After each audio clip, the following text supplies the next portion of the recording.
À l'âge de 20 ans, Jean de La Fontaine crut avoir la vocation ecclésiastique. Il entra au séminaire, mais il s'aperçut très vite qu'il n'était pas du tout fait pour ça. Il aimait trop les femmes et traînait de cabaret en cabaret avec ses copains. Revenu dans le monde, il étudia le droit, prit le titre d'avocat, mais il ne plaida jamais. En 1647, il se maria et il eut un fils. Mais Jean de La Fontaine était un homme extrêmement distrait. Quand La Bruyère écrivit son livre « Les caractères », il prit Jean de La Fontaine comme modèle de distrait. Ses distractions à Versailles étaient devenues légendaires. Il oubliait tout, sa canne, son chapeau, ses gants, ses rendez-vous. Il oublia même qu'il avait une femme et un fils. Un jour, il se promenait dans les jardins de Versailles avec un ami et un jeune garçon les salua au passage. Jean de La Fontaine demanda à son ami « Mais qui est ce jeune garçon ?» Et l'ami lui répondit « Mais c'est votre fils ?» Quant à sa femme, il l'oublia très vite aussi. En fait, elle avait 14 ans quand il s'était marié. Elle était toute jeune. Et pour se consoler de l'abandon de son mari, elle ne le trompa avec tous ses amis. Ce qui ne gêna absolument pas Jean de La Fontaine.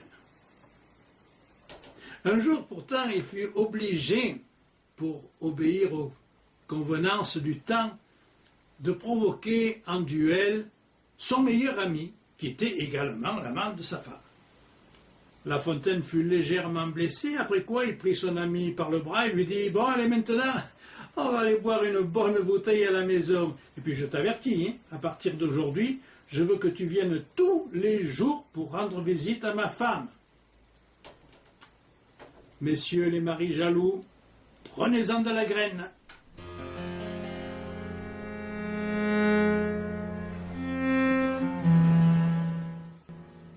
Un loup disait que l'on l'avait volé. Un renard, son voisin d'assez mauvaise vie, pour ce prétendu vol par lui fut appelé.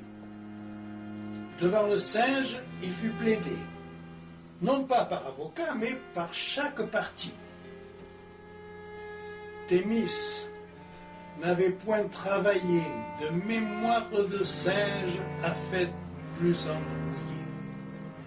Le magistrat suait en son lit de justice.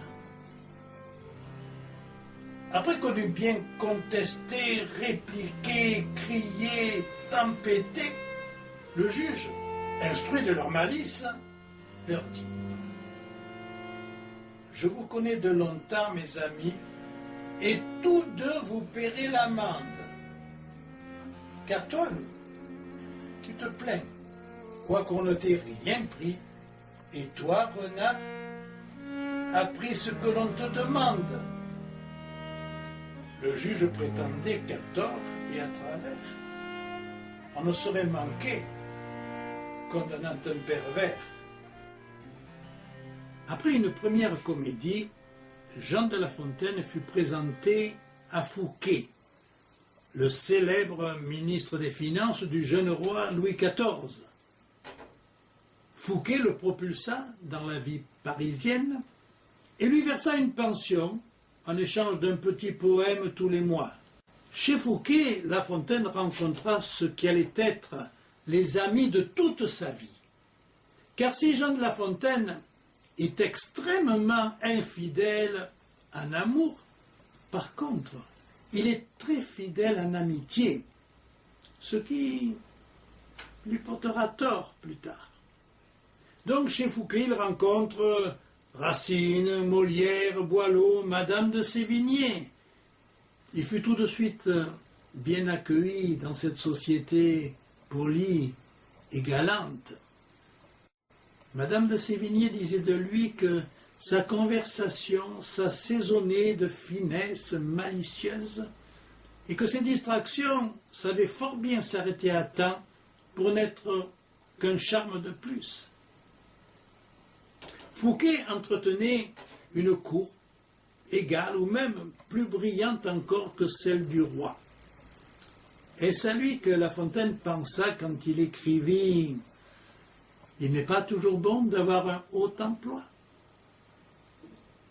Un jour, Fouquet, croyant complaire au jeune roi, organisa chez lui, dans son château de Vaux-le-Vicomte, une fête d'une telle splendeur, d'un tel éclat, que le roi, découvrant à quel point son ministre était plus riche que lui, en conçut une jalousie féroce. Il fit arrêter Fouquet, le fit emprisonner et confisqua tous ses biens.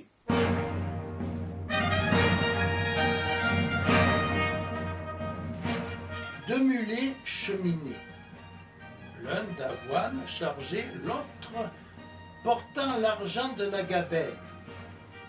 Celui-ci, glorieux d'une charge si belle, n'eût voulu pour beaucoup en être soulagé. Il marchait d'un pas relevé et faisait sonner sa sonnette. Quand l'ennemi se présenta, comme il en voulait à l'argent, sur le mulet du fisc, une troupe se jette, le saisit au frein et l'arrête. Le mulet, en se défendant, se sent percé de coups. Il gémit, il soupire. Et ce don-là, dit-il, ce qu'on m'avait promis. Ce mulet qui me suit, du danger se retire, et moi, j'y tombe et je péris. Ami, lui dit son camarade, il n'est pas toujours bon d'avoir un haut emploi.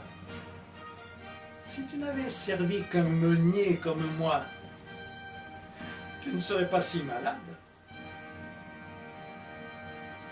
Jean de La Fontaine passait sa vie à rêver et à s'occuper un peu de ses affaires. Très mal d'ailleurs, car très vite il se trouva complètement ruiné. Il se sépara de sa femme, vendit sa charge et sa maison.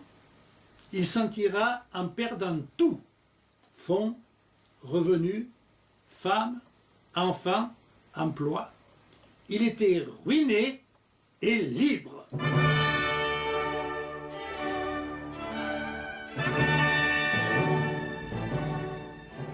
Un loup n'avait que les os et la peau, tant les chiens faisaient bonne garde.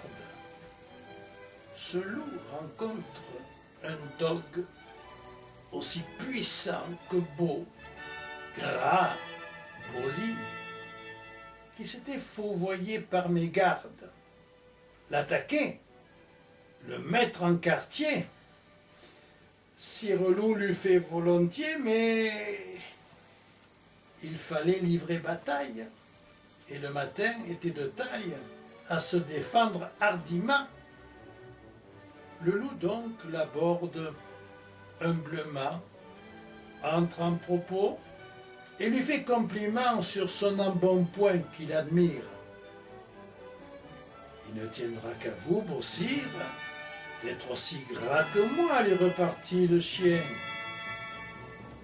Quittez les bois, vous ferez bien. Vos pareils sont misérables, cancres, errent, et pauvres diables dont la condition est de mourir de faim. Car quoi? Rien d'assuré. Point de franche lipée, tout à la pointe de l'épée. Suivez-moi, vous aurez un bien meilleur destin. Le loup reprit. Que me faudra-t-il faire? Presque rien, dit le chien. Donner la chasse aux gens portant bâton et mendiant, flatter ceux du logis, à son maître complaire, moyennant quoi votre salaire sera force relief de toutes les façons. Os de poulet, os de pigeon, sans parler de maintes caresses. Le loup déjà se forge une félicité qui le fait pleurer de tendresse. Chemin faisant, il vit le coup du chien pelé. « Qu'est-ce cela ?» lui dit-il. « Rien. »« Quoi, rien ?»« Peu de choses. Mais encore, le collier dont je suis attaché, de ce que vous voyez, est peut-être la cause. » « Attaché ?» dit le loup. « Vous ne courez donc pas où vous voulez ?»« Pas toujours, mais qu'importe. Il importe si bien que de tous vos repas, je ne veux en aucune sorte, et ne voudrais pas même à ce prix un trésor. » Cela dit, Maître Loup s'enfuit et court encore.